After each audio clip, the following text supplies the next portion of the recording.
Bonjour à toutes et à tous, ravi de vous retrouver dans Smart Tech, le rendez-vous des nouvelles technologies de BeSmart. Comme chaque mercredi, on commence cette émission par le grand entretien de la semaine. Charlotte Godin, une des 5 finalistes du Female Founder Challenge 2022 et surtout CEO et fondatrice d'AML Factory, sera notre invitée.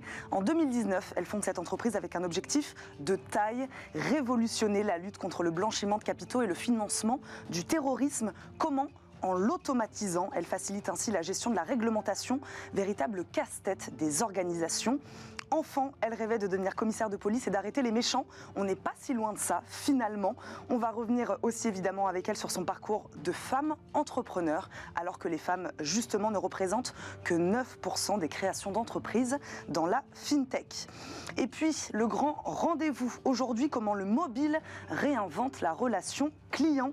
Il a pris une place centrale ces dernières années dans la relation client-marque. C'est un levier de développement des ventes, mais aussi un outil de fidélisation et d'engagement. On en parle tout à l'heure avec notre expert Jérôme Bouteiller, rédacteur en chef d'écranmobile.fr, et son invité Pierre Garrigue, country manager France de CM.com, entreprise spécialiste dans l'optimisation du parcours client mobile à chaque étape. J'ai tout dit, Smart Tech, c'est parti.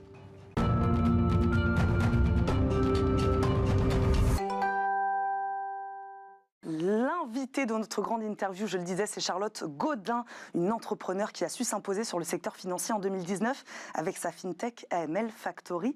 Bonjour Charlotte Godin. Bonjour. Merci beaucoup de nous accompagner aujourd'hui dans Smart Tech.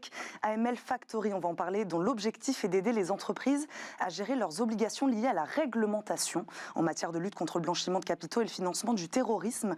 Ce rêve d'enfant dont je parlais en préambule de cette émission de devenir commissaire de police, il est finalement pas si anodin que ça, puisqu'il vous a amené à vous intéresser à cette problématique, c'est ça ? Tout à fait. Alors en fait, je voulais surtout être criminologue. J'étais assez fascinée par les tueurs en série. Je trouvais que c'était assez extraordinaire ce qu'un être humain pouvait faire à un autre être humain. Malheureusement, ce métier n'existait pas en France. Oui. Donc, l'option commissaire de police était l'option qui s'en rapprochait le plus. Et donc, après avoir fait du littéraire, je suis rentrée en droit, pour faire du droit pénal. Et puis, j'ai fait quelques stages en prison, en centre médico-légal, en cour d'assises. Je me suis rendu compte que je voulais ni envoyer les gens en prison, ni voir les victimes, la souffrance des victimes. Donc, c'était un peu compliqué d'être commissaire de police. Et donc, j'ai bifurqué vers l'administration centrale, où j'ai passé 2 ans au ministère de l'Intérieur. Et là, on a creusé des sujets un peu plus profonds, notamment sur les problématiques de financement du terrorisme, bien sûr, et tout ce qui a été trafic d'êtres humains, ce genre de choses. Et... Donc ça s'est fait à ce moment-là. C'est à ce moment-là de votre parcours que vous êtes orienté vers ce dont on va parler aujourd'hui, la conformité bancaire et financière, c'est ça ? Parce qu'effectivement, donc c'était la lutte anti-blanchiment qui me plaisait bien, qui était un bon moyen de lutter contre les crimes sexuels et les atteintes aux personnes. Et je me suis rendu compte à ce moment-là que je ne voulais pas faire de l'administration centrale. C'était un peu trop plan-plan par rapport à mon dynamisme. Et donc j'ai cherché dans le secteur privé ce qui existait en lien. Et effectivement, il y avait la notion de contrôle interne, dans laquelle on trouvait la compliance, dans laquelle il y avait la lutte anti-blanchiment. Et c'est comme ça que j'ai bifurqué vers le privé dès 2007. On va parler de ce que vous faites évidemment aujourd'hui avec AML Factory. Juste pour placer un peu le contexte, quels sont les grands enjeux aujourd'hui de la lutte contre la criminalité financière ? Voilà. Et ensuite, on verra comment vous y répondez avec votre solution et votre entreprise. Alors, disons que les gouvernements se sont rendus compte...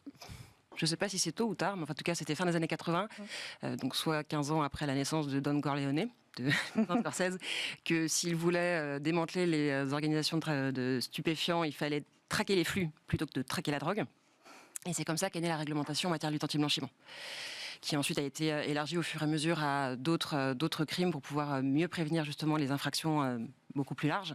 Et donc, au fur et à mesure, ils ont intégré des nouveaux professionnels, ce qu'on appelle des professionnels assujettis, donc des entreprises qui doivent respecter cette réglementation, qui doivent identifier leurs clients, vérifier leurs flux, etc., pour les déclarer aux autorités, pour qu'elles puissent faire leur job.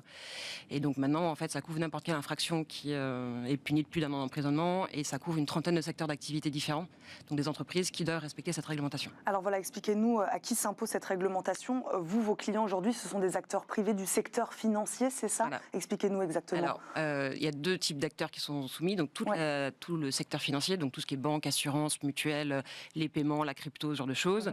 Et vous avez aussi une partie du secteur non financier, avec les secteurs qui vont qui vont être en lien avec des produits ou des vecteurs de grands prix, type l'immobilier, les jeux, les notaires, les avocats, les huissiers, les sociétés de domiciliation, même tout le monde de l'art. Parce que justement, ce sont des produits qui peuvent permettre de transférer de l'argent depuis un point A à un point B. Et donc nous, aujourd'hui, on travaille principalement avec le secteur financier, effectivement, puisque le secteur non financier est peu mature encore sur le sujet et peu sanctionné par les autorités. Il n'a pas forcément encore compris l'importance du sujet et en tout cas, il n'a pas les sanctions qui lui imposent de faire beaucoup de choses, on va dire. Comment alors les entreprises, avant votre solution, je ne sais pas si on peut le dire comme ça, gèrent-elles aujourd'hui ces contraintes en matière de lutte contre le blanchiment quels sont les obstacles qu'elles rencontrent? Alors, donc depuis fin des années 80, il y avait deux types d'acteurs qui pouvaient les aider. Donc la partie conseil ou avocat, qui va permettre aux entreprises de bien comprendre la réglementation, de définir les procédures, des normes internes, une organisation, une gouvernance qui permettent de répondre aux différents points de la réglementation. Ce que vous avez fait pendant quelques années d'ailleurs. Exactement, ce que j'ai fait pendant mes 12 premières années d'entrepreneuriat. Et à côté, donc une fois qu'ils ont ces magnifiques procédures qui imposent beaucoup de tâches et beaucoup de contraintes, ils vont chercher des briques tech sur le marché pour pouvoir industrialiser au maximum les process. Et donc il y a des très grosses entreprises qui existent depuis les années 90 déjà. Et en fait, quand vous regardez un peu le marché, vous vous rendez compte que ces entreprises, elles vont traiter un sujet de la réglementation. Vous avez deux grandes obligations principales. On va vraiment simplifier. Vous avez la connaissance du client, donc savoir qui est votre client, combien il gagne d'argent, quels sont les flux qui sont censés rentrer sur son compte et sortir de son compte. Donc c'est ce qu'on appelle la connaissance client, donc le KYC. Et ensuite, vous avez le parallèle qui s'appelle le KYT, donc la connaissance des transactions et la surveillance des transactions pour vérifier que les transactions sont en adéquation avec le profil du client. Donc sur ces deux grandes problématiques, vous avez des acteurs majeurs qui existent depuis les années 90. Et puis ensuite, vous avez plein de petites boîtes qui se sont créées au fur et à mesure, et notamment sur les 5 dernières années, qui vont traiter une partie de ces sujets. Donc, notamment sur la connaissance client, vous en avez certains qui vont proposer l'analyse des documents d'identité avec un liveness, donc pour vérifier que la personne qui est face à sa caméra, c'est bien celle qui a une photo sur son identité, sa carte d'identité. Et donc voilà, vous avez plein de briques qui vont traiter une partie du sujet. Premier constat que moi j'ai fait, en tout cas au moment où j'ai lancé AML Factory, c'est que vous avez plusieurs providers qui vont traiter une partie du sujet. Donc vous êtes obligé d'avoir un certain nombre de providers pour pouvoir traiter tout le sujet. Le problème, c'est que souvent, ces briques tech ne discutent pas entre elles. Donc vous avez des données d'un côté et des données de l'autre qui ne sont pas forcément les mêmes d'ailleurs. Et vous avez un être humain au milieu qui peut s'arracher les cheveux. Et aucune de ces briques ne va discuter avec la partie procédurale qui est proposée par les experts du sujet. Et donc, résultat, il y a des différences entre ce qui est dit dans les procédures, donc ce qu'ils doivent appliquer, et ce qui se passe dans la vraie vie, dans les outils, dans les process. Et c'est comme ça que j'ai décidé de prendre une voie différente, d'industrialiser cette partie procédurale et normative, non seulement pour offrir une évaluation de la conformité en temps réel à nos clients, mais aussi pour pouvoir industrialiser toute la chaîne opérationnelle et pas uniquement une partie de la connaissance client ou une partie du transaction monitoring. Alors expliquez-nous comment ça marche exactement, sur quelle technologie elle repose votre solution donc d'automatisation, d'industrialisation, c'est ce que vous disiez, de tout ce process. Alors on a commencé par modéliser la réglementation, donc les différentes règles applicables et les différents arbres des possibles en fonction des options. Si vous avez un client personne physique ou personne morale, vous n'allez pas réagir de la même manière, par exemple. Est-ce que c'est une réglementation qui évolue beaucoup, à laquelle il faut s'adapter assez régulièrement? À minima 4 fois par an. D'accord. Ne serait-ce que par la publication des listes pays qui ont des déficiences stratégiques en matière de lutte anti-blanchiment. Et ensuite, sur des évolutions majeures, ça va plutôt être tous les 3-4 ans. Donc on a commencé par modéliser la réglementation avec tout cet arbre des possibles qui a permis de créer un premier algorithme. Et donc globalement, pour faire assez simple, dans notre back-office à nous, on a la procédure idéale, quels que soient les arbres de décision possibles. Chacun de nos clients a son propre environnement dans lequel il a sa procédure à lui, donc on modélise aussi dans la plateforme. Et la plateforme, elle va lui délivrer en fait un premier service qui va être évaluer l'écart qu'il peut y avoir entre cette procédure à lui et ce que demande la réglementation, pour lui dire ce qu'il doit corriger, soit parce qu'il est surconforme, il se crée des contraintes qui ne sont pas justifiées d'un point de vue réglementaire, soit qu'il est en non-conformité et donc il risque de se prendre une sanction. Et ensuite, cette partie procédurale va permettre de paramétrer nos algorithmes d'analyse des connaissances clients, donc la partie KYC, et d'analyse des transactions, pour pouvoir ensuite regarder chacun des dossiers clients et en fonction des différents critères et des différentes données qu'il y a sur un client, dire si, de manière très simple, il est vert, orange ou rouge, et donc qu'est-ce qu'on doit faire comme contrôle supplémentaire sur cette personne, et quelle est la hauteur de la supervision qu'on doit apporter sur ces transactions. Donc aussi aujourd'hui, ce qui vous différencie de vos concurrents, ou en tout cas, ce sont vraiment ces algorithmes, voilà, pour qu'on comprenne bien, qui vous différencient et qui permettent de rendre cette solution adaptable, c'est ça, à toutes les organisations, et c'est ça ? En fait, c'est le premier algorithme qu'on a créé de modélisation de la réglementation, qui est notre principale différence avec nos clients, puisque ça, pour l'instant, ça n'existe pas sur le marché. Et la deuxième, c'est que puisque nos clients ont leur propre procédure directement dans la plateforme et qui peuvent la modifier eux-mêmes, c'est eux qui ont la main sur le reparamétrage des algorithmes qui en découlent. Et ce qui fait aussi la deuxième différence. Vous parliez tout à l'heure des différents providers, voilà, qui répondaient à différentes parties de la problématique en tout cas. Est-ce qu'il y a des inégalités aujourd'hui en fonction de la taille de la structure, de type de structure, voilà, pour des questions budgétaires par exemple, voilà, d'entreprises qui n'ont pas aujourd'hui les moyens ou qui ne peuvent pas répondre à cette problématique-là pour telle ou telle raison. Vous par exemple, à qui vous vous adressez, à quel type d'acteurs, de quelle taille sont-ils? Alors ça fait beaucoup de questions. Oui. Une par une. Alors, en fait, quelle que soit la taille de votre entreprise, vous avez les mêmes obligations qu'un grand groupe bancaire type Société Générale ou Crédit Agricole. Mais peut-être pas les mêmes moyens pour y répondre. En général, non. Donc ça, c'est le premier sujet. Donc après, l'objectif, c'est souvent, ils se débrouillent en interne, donc avec des êtres humains, avec des processus artisanaux donc qui génèrent parfois des erreurs humaines ou un manque de temps pour pouvoir faire les contrôles. Donc ça, c'est un premier problème. Le deuxième sujet principal qui est rencontré par tous les acteurs, et notamment ceux du secteur non financier, c'est qu'une des obligations impliquées par cette réglementation, c'est d'identifier ce qu'on appelle les personnes politiquement exposées, pour vérifier les risques de corruption. Sauf qu'il n'y a pas de liste officielle étatique établie par les pays. Donc, pour pouvoir répondre à cette réglementation, enfin, cette obligation-là, on est obligé de passer par un logiciel tiers qui coûte très très cher. La plupart des entreprises qui proposent ce type de service ont un point de départ de 15 000 € à l'année. Quand vous êtes par exemple un agent immobilier et que vous avez peut-être, je sais pas, 100 ou 150 transactions, avoir un logiciel qui vous coûte 15 000 € dans l'année, c'est pas tout à fait en ligne avec... sur le ROI, c'est un peu compliqué. Voilà. Donc ça, c'est la deuxième question que vous aviez posée. Et sur la troisième, nous, aujourd'hui, on a des très gros acteurs. On travaille par exemple avec la Caisse des dépôts ou avec le Crédit Agricole. Mais on a aussi des tout petits acteurs qui sont en entrée sur le marché, notamment des boîtes de crypto-actifs, donc ce qu'on appelle les... PSAN, ou des établissements de paiement de monnaie électronique qui sont en lancement de leur service et qui, eux, partent from scratch et ils ont besoin de tout. Et donc l'avantage, c'est que là, ils ont une solution clé en main, ils n'ont pas besoin de recourir ne serait-ce qu'à un expert de la réglementation AML, parce que c'est nous qui les offrons. Et donc ils ont aussi moins de dépenses côté ressources humaines. Donc solution clé en main pour qu'on comprenne bien. Donc là, la promesse ici, l'ambition d'AML Factory, c'est quoi? C'est un gain de temps, un gain économique. Qu'est-ce que vous proposez aujourd'hui à vos clients? Ces deux aspects-là? Plus la sérénité. Parce qu'on leur donne aussi l'évaluation en temps réel de la conformité. C'est nous qui assurons la veille réglementaire, donc on leur indique quand la réglementation change et ils peuvent mettre à jour leur procédure d'un simple clic.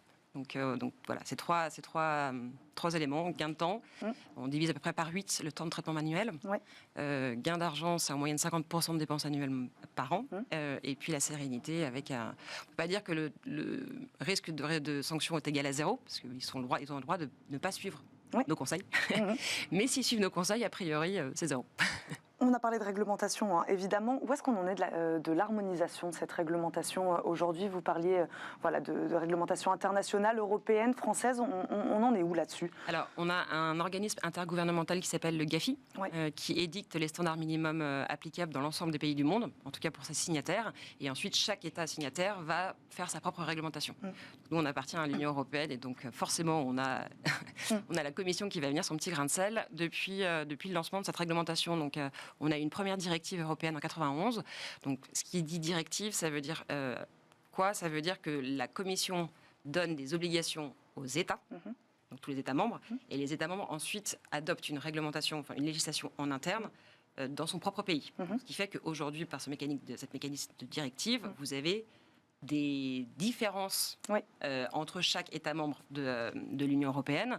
Et là, la très bonne nouvelle pour nous, c'est que la Commission européenne a proposé un nouveau paquet législatif européen qui devrait être applicable en 2025 et qui va en fait passer d'un système de directive à un système de règlement unique européen, donc qui va harmoniser toutes les règles dans toute l'Europe, plus les 3 pays additionnels de l'espace économique européen. Ouais, donc vous, les conséquences sur votre business ici?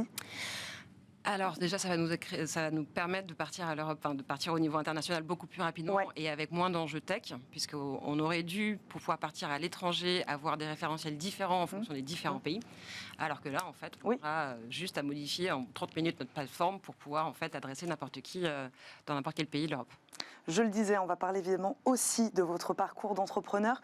Charlotte Godin, qu'est-ce qui vous a poussé, vous, en 2019, à créer AML Factory?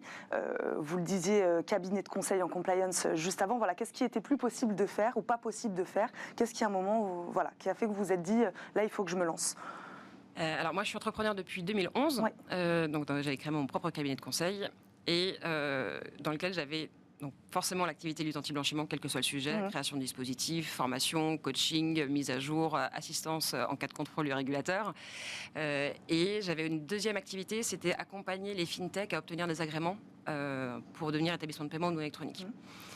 Et à chaque fois, la plupart du temps, ces fintechs-là m'ont confié pendant leur premier temps d'exercice la fonction de responsable compliance avec la plus grosse problématique lutte anti-blanchiment. Et en fait, ce que je faisais, c'est strictement la même chose pour tout le monde. C'est-à-dire que j'avais la procédure qu'on avait rédigée, qui a été validée par le régulateur. Je faisais la veille réglementaire. Je mettais à jour la procédure, je la faisais valider par les dirigeants. Et une fois qu'il avait validé, je demandais aux équipes tech de reparamétrer les différents outils en fonction de ce nouveau paramétrage. Je mettais à jour les guides opérationnels, je mettais à jour les formations, je mettais à jour les plans de contrôle. Et je faisais mon job de vérification que tout était fait. Et je me suis dit, alors déjà, la première chose, c'est que je ne pouvais pas avoir plus de 3 clients en même temps. Et surtout, je me suis dit, si je fais exactement la même chose pour 3 personnes en même temps, c'est qu'il y a quelque chose qui s'automatise. Et c'est comme ça qu'est né le projet AML Factory. L'entrepreneuriat, je crois que c'est une affaire de famille chez vous. Est-ce que vous aviez des appréhensions particulières avant de vous lancer dans la création de votre start-up? Alors, pas du tout. Non. Pour le coup, la première fois que je me suis lancée, c'était une question d'opportunité. Et puis, c'était du conseil que je faisais déjà avant. Donc, pas besoin d'investir. J'avais juste besoin d'un laptop et de mes cellules grises. Donc, pas d'enjeux financiers, etc.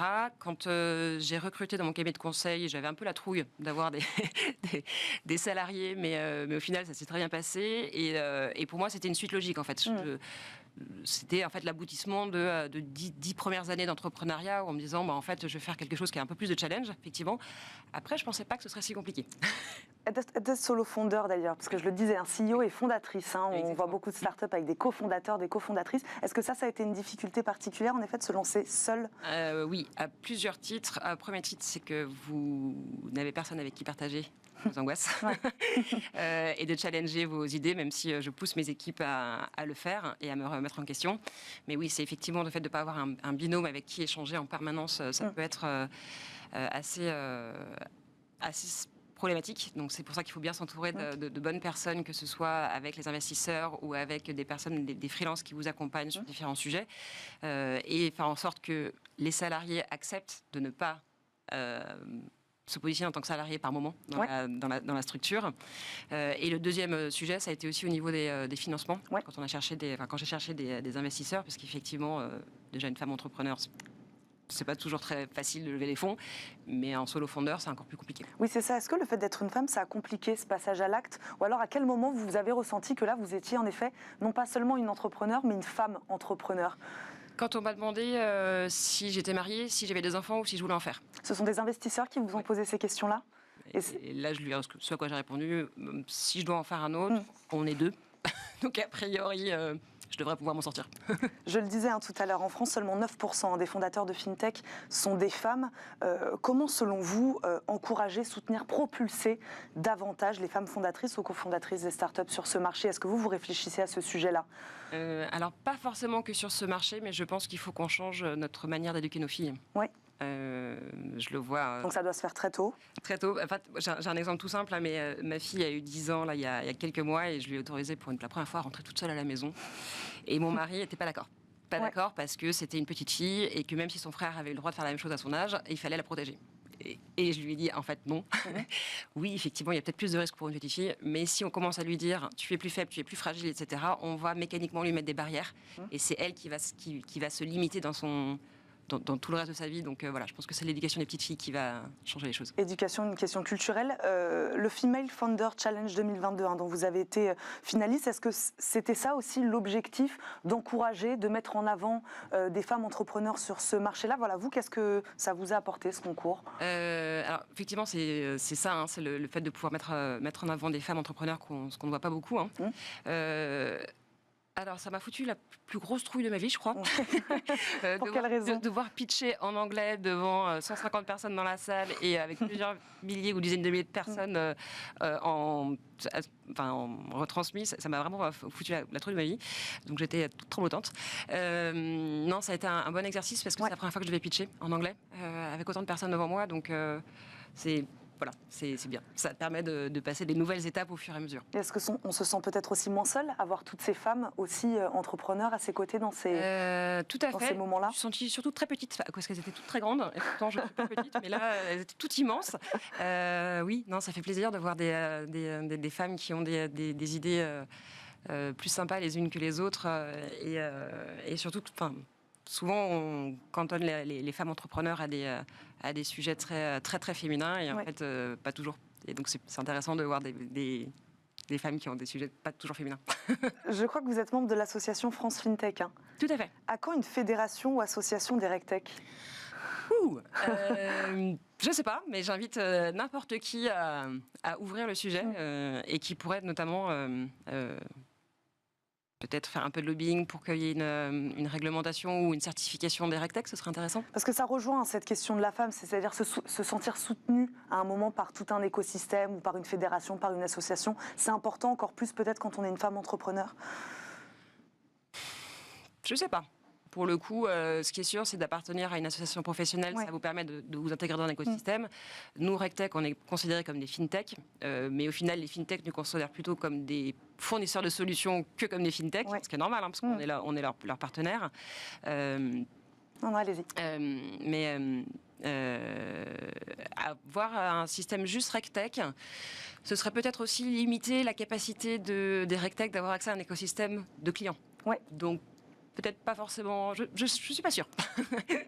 On va terminer, Charlotte Godin, si vous le voulez bien, par l'interview express. 2-3 minutes pour quelques questions un peu plus personnelles. N'ayez pas peur, même si ma première question, justement, est celle-ci. De quoi avez-vous le plus peur? Qu'est-ce que vous craignez le plus? Les cafards. Ça me dégoûte. Et dans la vie professionnelle?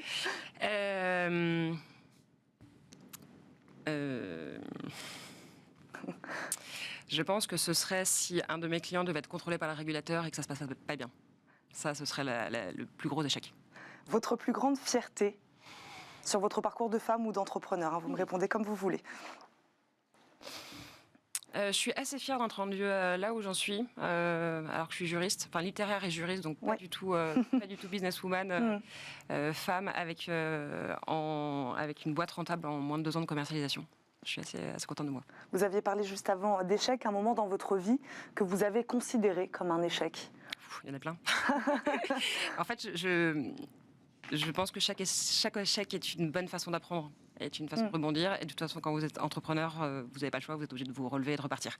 Donc, c'est plutôt un apprentissage. Vous, à quel moment vous avez trébuché sur ce parcours d'entrepreneur? Je pense que ceux qui nous écoutent seront intéressés. Peut-être qu'ils ont vécu les mêmes choses. J'ai fait confiance à potentiellement de mauvaises personnes à certains moments qui ont été très difficiles à gérer avec des gros impacts pour la structure, pour mon mental, pour ma famille aussi, parce que ça a été le fait de faire confiance à des mauvaises personnes. Parce qu'on a parlé tout à l'heure évidemment du fait d'être une femme, du fait d'être solo fondeur. L'humain, c'est quelque chose de particulièrement compliqué à gérer quand on est auto-entrepreneur. Oui, parce que moi je suis quelqu'un qui est plutôt souriante, j'aime bien raconter des blagues, j'aime bien boire des coups avec les équipes, etc. Il y a toujours une difficulté d'avoir cette double approche de teammate et de boss. Et la gestion de l'humain est pour moi la chose la plus compliquée à faire, la plus challengeante et la plus désagréable aussi. Et enfin, une dernière question. Si un génie était là et qui pouvait vous accorder un souhait, Elle est dure celle-là. Un souhait. Vous n'avez pas le droit de répondre gagner au loto. Je dirais rien à voir. J'ai le droit de pas faire Ce que vous voulez. protéger ma famille. Eh bien, on va terminer sur ces beaux mots. Merci beaucoup, Charlotte Godin, d'avoir été avec nous aujourd'hui dans Smart Tech, d'avoir répondu à nos questions. Je rappelle, vous êtes la CEO et fondatrice d'AML Factory. Merci d'être venue nous voir aujourd'hui. On marque une courte pause et on se retrouve tout de suite pour le grand rendez-vous.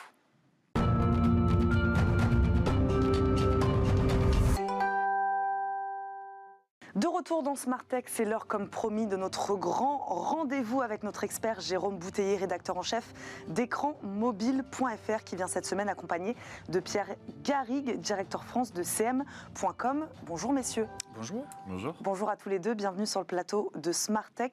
Avant de donner la parole à votre invité, Jérôme, vous voulez nous expliquer comment le mobile impose désormais aux marques une relation client omnicanal.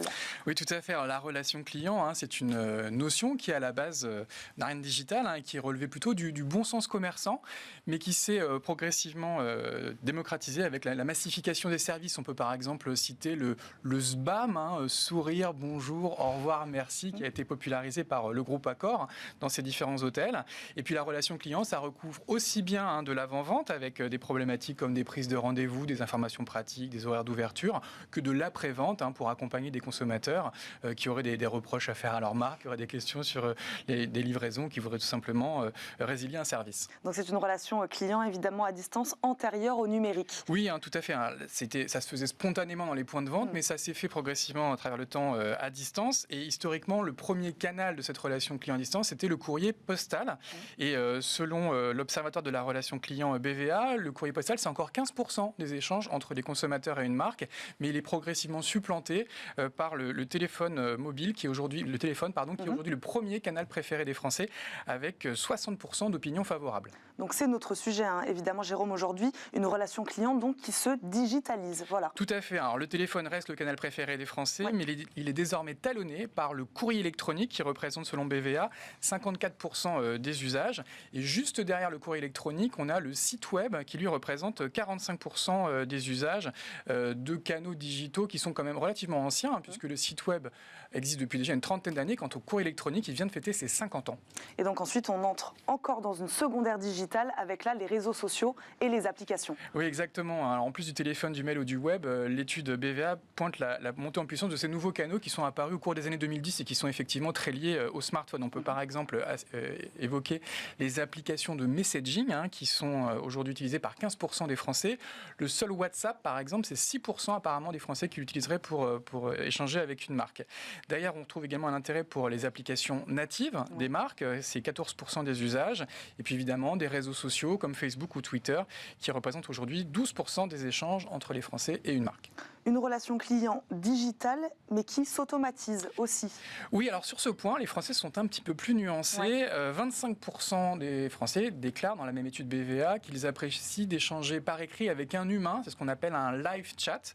Et ils sont également 23% à apprécier un chatbot. Là, c'est un agent conversationnel, un robot qui dialogue avec le consommateur. Donc du coup, les marques, elles ont tendance à proposer les deux de plus en plus. Elles vont utiliser par exemple un chatbot qui va être disponible 24 heures sur 24, 7 jours sur 7 pour accueillir et qualifier les demandes. Et puis après, elles pourront éventuellement basculer sur un conseiller humain qui pourra évidemment répondre de manière plus précise aux questions des consommateurs. Donc Jérôme, on imagine un futur proche forcément, donc omnicanal, c'est ça? Voilà, on passe du multicanal à l'omnicanal.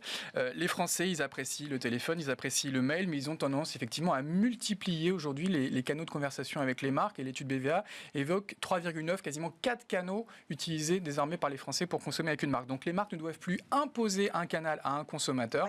Elles doivent au contraire assumer cette omnicanalité et multiplier les points de contact avec les consommateurs. Aujourd'hui, 80% des Français ont recours à ces services clients, donc c'est vraiment un média de masse. Et on sait aussi que 90% des Français sont prêts à changer de marque s'ils ne sont pas satisfaits par leur relation client. Donc on voit l'importance de ces sujets pour les équipes marketing. Merci Jérôme Bouteiller pour cette belle mise en contexte. On va évidemment donc continuer à parler de ce sujet avec votre invité Pierre Garrigue, je le disais, directeur France de CM.com, historiquement une société spécialisée dans le SMS marketing. C'est ça, Absolument. expliquez-nous. Donc déjà la société a été créée il y a une vingtaine d'années aux Pays-Bas. Ouais. On vient en effet du SMS marketing et comme Jérôme le soulignait, on a évolué avec la multiplication des canaux et des outils de messagerie, que ce soit les applications qu'on appelle les OTT, over the top, les WhatsApp, les Instagram, Viber, Telegram, etc. Ou avec d'autres canaux, je dirais aussi, d'automatisation comme du bot, des outils marketing et des outils de relations clients. Donc des nouveaux outils, comment votre activité s'est-elle transformée là aussi? Alors, c'est une bonne question. À l'origine, donc, on a une infrastructure technique qui permet justement de gérer des flux de messagerie assez importants, non seulement sur le marché domestique, les Pays-Bas, mais à l'intérieur de l'Europe et à l'international. Et on a créé une plateforme qui permet en fait à nos clients de prendre différentes fonctionnalités, de les intégrer dans leurs outils, dans leurs infrastructures et d'administrer à la fois des campagnes sur la partie marketing, gérer les flux de communication, gérer le retour des clients sur justement un outil de relation client et de rajouter des sujets comme de l'automatisation avec des bots par exemple dans le parcours qu'ils vont proposer à leur audience. Jérôme. Oui, c'est ce qu'on appelle une plateforme CPaaS, Communication Platform as a Service. En termes de canaux, vous confirmez les chiffres qui sont diffusés par BVA Tout à fait. On a, sur l'année entre 2021, on a déjà 18% d'augmentation du SMS marketing sur l'Hexagone. Et les chiffres que donnait Jérôme sur les nouveaux canaux, les nouveaux usages, et notamment les messageries natives comme le RCS, donc Rich Communication Services, lancé entre les opérateurs et sur l'OS Android, qui aujourd'hui représente à peu près 34% de compatibilité au niveau du parc, alors que nous étions, Jérôme, tu me diras si je me trompe, mais à 18% l'année dernière. Donc une forte évolution de la compatibilité et par définition des usages. Et donc avec une volonté d'adresser aussi bien les canaux écrits que les canaux vocaux, la téléphonie, qui reste aujourd'hui finalement le canal préféré des Français. Absolument, la voix reste un des canaux de prédilection. Quand on parle d'omnicanalité, on pense à l'email, à la voix et au SMS. Alors il y a bien plus que ça, bien évidemment, mais ça reste encore les trois axes prépondérants. Et on a la possibilité, bien évidemment, sur nos outils d'intégrer la voix, que ce soit nos solutions ou des solutions tierces, pour enrichir les parcours clients. Alors on évoquait donc la question de l'automatisation. Aujourd'hui, quelle place doit prendre cette automatisation dans la relation client? Alors je dirais que c'est propre à chacune des entreprises et à la façon qu'elles ont de s'adresser à leurs clients ou à leurs usagers, quand on parle de sociétés de services ou sur les entités publiques.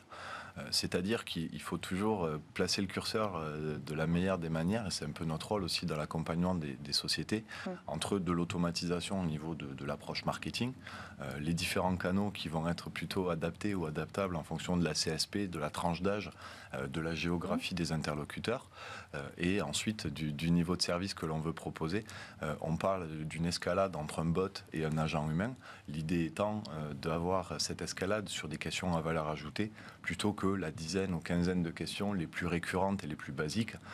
Je pense notamment à une des entités de la CNAM, Amélie.fr, qui a branché qui est un de vos clients, je crois. Qui a branché un de nos chatbots, où on va avoir un gros volume de demandes sur des questions assez simples, ou des informations, des éléments qui sont d'ores et déjà présents sur une plateforme pour des attestations, pour des informations sur de la prise de rendez-vous, des centres de vaccination, j'en passe et des meilleurs. Je me permets juste de rebondir. Qui sont vos clients? On en a donné un exemple pour qu'on comprenne bien aujourd'hui. On travaille avec des entreprises du CAC 40, SBF 120, que ce soit banque, assurance, dans le retail également. On travaille avec des services publics. Donc, on en a cité un, mais il y en a d'autres. Et on a également des clients, je dirais, sur des sociétés de services et notamment d'énergie, par exemple, et on va jusqu'à la PME, TPE, puisqu'on a une plateforme qui permet assez facilement de prendre en main les différents outils, entre le marketing pour la création de campagnes, les canaux de messagerie, le service client ou la mise en place de petits script bots, donc des bots avec des arbres décisionnels assez simples à utiliser et à paramétrer. Alors quand on multiplie les canaux, on parlait du SMS, de l'email, on parlait des messageries mobiles qui se multiplient, éventuellement la voix. on imagine qu'il y a une dispersion de l'information avec la relation client et du coup, il y a une problématique peut-être pour les marques de recentraliser tout ça. Absolument, c'est un risque, hein, puisque c'est un risque et une complexité. Aujourd'hui, quand on va chez des clients ou des partenaires, on se rend compte qu'il y a énormément d'outils d'ores et déjà qui ont été mis en place. Donc déjà, l'un des premiers exercices, c'est de pouvoir adapter nos outils ou utiliser des API, donc qui permettent d'intégrer tout simplement les flux, ou de transférer les flux de data et de communication entre différentes plateformes. Mais on a également, et c'est un peu l'ADN de notre société, la possibilité de retrouver pas mal de ces outils propriétaires sur nos applications web pour les clients qui souhaitent utiliser, je dirais, l'ensemble du portefeuille. Et aujourd'hui, un consommateur peut démarrer une conversation sur WhatsApp et la poursuivre par email. On gardera l'historique de la conversation dans le back-office. Tout à fait. C'est l'un des enjeux, d'une part. Et c'est à la fois pour l'utilisateur. Tout le monde a eu cette fâcheuse expérience du ticketing où vous ouvrez une conversation sur WhatsApp ou Facebook, vous la prolongez par email et pourquoi pas par téléphone. Et en fait, vous devenez un numéro de ticket, bête et méchant. Il n'y a pas de centralisation. Et parfois, on a différentes réponses de différents services ou différents agents pour la même question. C'est clairement ce que l'on essaie d'éviter ou ce que l'on propose en tout cas à nos clients. Et ça, c'est à la fois pour l'expérience client, pour aussi l'expérience des employés, éviter un aspect chronophage et rébarbatif, et donc optimiser à la fois les coûts et le NPS, donc le Net Promoter Score, au niveau de cette expérience. Alors expliquez-nous pour qu'on comprenne bien l'objectif, l'ambition in fine, comment ces nouvelles technologies, ces nouveaux canaux, ces nouveaux outils procurent in fine une meilleure expérience pour les consommateurs. On parlera peut-être ensuite après de l'engagement des clients, mais puisque voilà, l'ambition, c'est bien celle-là aussi. En fait, Jérôme en parlait à très juste titre en introduction. On a aujourd'hui une telle richesse au niveau des canaux qu'en fait, c'est peut-être ambitieux ou prétentieux de la part des marques d'imposer certains canaux à leurs clients. Et l'objectif, c'est vraiment de pouvoir adapter finalement à la fois le canal, le niveau d'automatisation, le moment, encore une fois, l'escalade, où on passe d'un chatbot à un agent humain, pour créer des parcours clients les plus fluides et les plus adéquats par rapport à l'audience.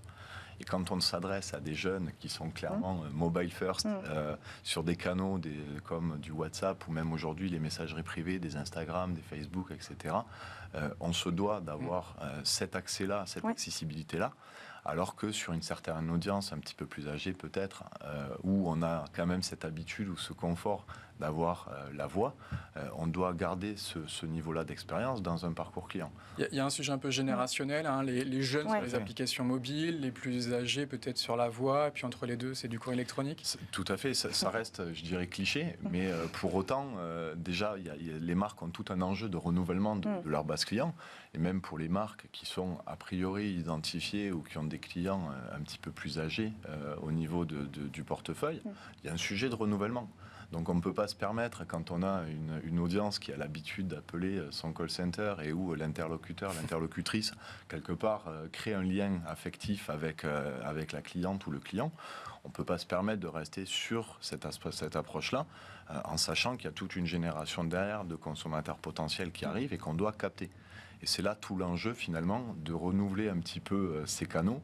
Rendre un parcours plus fluide sans perdre ce lien et sans perdre cette proximité non plus. Tout à fait, c'est extrêmement important. C'est pas parce qu'on vend des bots, finalement, qu'on essaie de les démocratiser et d'en faire le seul et unique point d'entrée pour une marque.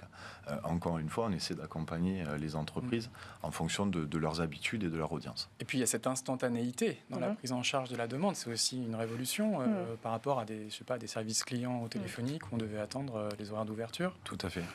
Il y a clairement une question de coût là aussi et d'accessibilité, puisque aujourd'hui... Des horaires d'ouverture et puis quelques minutes voire quelques heures avant que quelqu'un nous réponde. Ouais. C'est vrai qu'on a tous eu l'habitude de la petite musique d'attente, parfois interminable, mais encore une fois, c'est vraiment... Je pense qu'il y a pas mal d'outils aujourd'hui sur le marché qui permettent d'aller vers cette évolution et cette transformation des habitudes, sans pour autant être au détriment de l'expérience que l'on propose aux utilisateurs. Jérôme.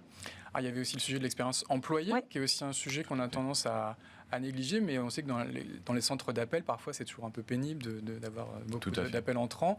C'est aussi une vraie réflexion aujourd'hui qui est menée dans ce secteur de la relation client? Absolument. Alors, je pense que les services, les sociétés de centres de contact sont encore mieux placés que moi pour y répondre. En tout cas, de notre point de vue d'éditeur de solutions, on essaie, je dirais, de mettre en place une symétrie des attentions. C'est-à-dire que on veut à la fois créer des parcours, et on en parlait depuis le début de cet échange, les plus optimisés ou les plus fluides pour le client, sur la partie B2C, mais on essaie également d'améliorer, je dirais, le quotidien des employés, des collaborateurs qui sont de l'autre côté de la balance et répondent à ces questions en leur proposant ou en essayant de les impliquer uniquement sur des questions à forte valeur ajoutée. Oui.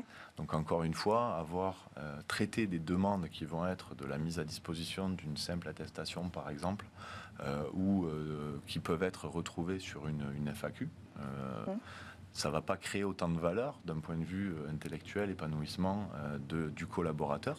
Donc on va essayer de l'impliquer ou de le faire rentrer finalement en relation client uniquement sur des questions plus complexes avec de la valeur ajoutée pour l'entreprise et pour le consommateur. Alors rapidement, ces données de la relation client, elles peuvent demain aussi servir pour faire du commerce, aussi servir pour faire de la publicité. Ça va bousculer l'organisation des entreprises. Tout à fait. Et je prendrai même un exemple précis qui est celui du RCS, qui est en plein lancement, je dirais. C'est le successeur du SMS. Voilà, alors, et puis bien plus que ça. Voilà, bien plus que ça. Mais disons que c'est la messagerie native que l'on retrouve d'ores et déjà sur Android, sur tous les téléphones Android. Sur lequel en fait les données disponibles, que ce soit sur la délivrabilité, l'ouverture, l'engagement, la réponse et derrière l'interactivité qu'on peut créer sur le canal, vont mettre en fait en exergue différentes données que l'on n'avait pas forcément l'habitude de voir sur des canaux plus traditionnels et sur notre segment de la relation client. Et c'est des données qui sont à la fois plutôt marketing et marketing automation, mais également commerce, sur l'aspect transactionnel et conversion. Donc c'est assez intéressant parce que ça nous fait un petit peu remonter dans la chaîne de valeur et dans les échanges avec les marques, mais ça permet aussi, et c'est un point assez important, d'utiliser les mêmes canaux qui sont ceux du marketing pour derrière la relation client. Et on en revient finalement à créer des parcours assez fluides en fonction de l'audience, sur lesquels vous donnez à votre consommateur l'habitude d'être contacté sur un canal, et lui donner la possibilité de répondre sur ce même canal, post-achat, post-transaction et engagement avec la marque. Il nous reste 20 secondes, j'aimerais qu'on termine quand même. Donc des données personnelles qu'il faut aussi manipuler, on va parler protection des données en 20 secondes, avec précaution, avec le RGPD. Voilà, vous pouvez nous confirmer ça. Tout à fait. Alors nous sommes une entreprise européenne. Oui. Nos data centers sont propriétaires, donc on n'est pas sur des data centers du marché. Ils sont basés en Europe. Ils sont en Hollande, plus particulièrement dans 3 villes hollandaises. En dehors de ça, on a bien évidemment tous les ISO et autres certifications nécessaires pour le respect de cette donnée.